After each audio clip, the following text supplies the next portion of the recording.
Sir আমি এটা বলি জানেন তো বলতে ভাই LBMT সেন্স নাম্বার যেহেতু কাজই এখানে যেহেতু শিরুবাড়িতে শোনে উনি কাগজপাতি ওনার যে বাংলা রিংয়ের যে অফিসে রাখা আছে উনি ঢাকা দিয়েছিল একটা কাজে যাওয়ার পরে মনে করেন লোকটা ধরা পড়ছে এটি হচ্ছে ক্লিয়ার। এই গাড়িগুলা কি অবৈধ? না বৈধ, 100% বৈধ, ইনপুট করা।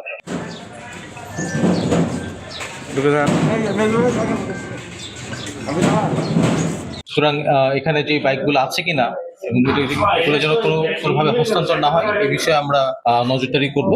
আর যে গ্যারাজ যেটা আছে সেটাও আমরা সিলগালা করে দিয়ে যাব। এই মুহূর্তে এখানে কেউ প্রবেশ করবে না, আর এটাও আমরা টেপ দিয়ে কর্ডন অফ করে দিয়ে যাব।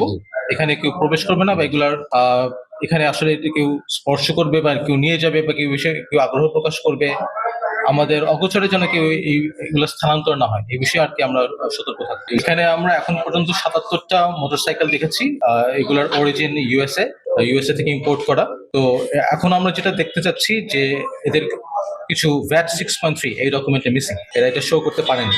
সো এটা শো করতে না পারলে ওনারশিপের ট্রান্সফার করা কিন্তু পসিবল না। So legal transfer of ownership যদি না থাকে তাহলে এগুলো কিন্তু সেল করার কোনো সুযোগ নেই। এই জন্যই আমরা এখানে এটা এই অভিযোগে আমরা এখানে আর এসেছি আর কি ইনভেস্টিগেট। ঠিক আছে, এটার যিনি কি নাম তার সাবু, হ্যাঁ সাবু ভাই। তিনি এই মুহূর্তে তাদের তথ্য মতে যে তারা এখন হসপিটালে আছেন, হসপিটালে তার নাকি অপারেশন হয়েছে। তো তারা 10 দিন সময় চেয়েছে, আমরা ওই 10 days টাইম দিব।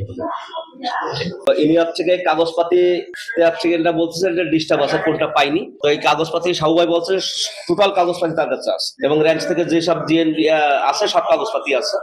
তো এইগুলো হচ্ছে আমি সাহু ভাইয়ের সাথে কথা না বলি, আমি স্যারকে বলছি যে 10টা দিন সময় দেন। সাহু ভাই তো যেহেতু অসুস্থ, সাহু ভাই আসার পরে যদি কাগজপাতি গুলো সাহু ভাই প্লেস করতে না পারে তাহলে আমি থেকে আমার ফলের গাড়ি থেকে করে আমি এই গাড়িগুলো স্যারের অফিসে দিয়ে, এটি হচ্ছে ক্লিয়ার। এই গাড়িগুলা কি অবৈধ? না বৈধ, 100% বৈধ, ইনপুট করা। মানে সাবু ভাই যদি অসুস্থ না অসুস্থ আর কেউ নাই? না সাবু ভাই অসুস্থ, তার যে কাগজপাতি আছে যেমন এখানে ছিল শিরুবাড়ি খান, তার কাগজপাতি তো শিরুবাড়ি খানে থাকার কথা। যেহেতু কাজই এখানে যেহেতু শিরুবাড়িতে শোনে উনি কাগজপাতি ওনার যে বাংলা রিংয়ের যে অফিসে রাখা আছে উনি ঢাকা দিয়েছিল একটা কাজে যাওয়ার পরে মনে করেন লোকটা ধরা পড়ছে। তো আমি হচ্ছে আমার সাবু ভাইকে হচ্ছে এডিশনাল এসপি সাহেব ডাকাইছিলেন, তা উনি হচ্ছে বলার পরে ওনার সাহু ভাইয়ের প্রতিনিধি হিসেবে আমি গেছিলাম। তো যার ফলে ওনারা বলে আসছিলাম সাহু ভাইয়ের এই সমস্যা। তো সাহু ভাই বলছে 10-12 দিন আমার সময় দিলে উনি যেটা বলছে তাহলে আমি সুস্থ হয়ে আইসি আমি কাগজপাতি নিয়ে আমি স্যারের সাথে দেখা করবো। এডিশনাল এসপি স্যার কতদিন আগে ডাকছিলেন? এই 19 তারিখে। হ্যাঁ 19 তারিখ। সেই 10-12 দিন তো পার হয়ে গেল না এই 19 তারিখ। আজকে হচ্ছে 22 তারিখ না।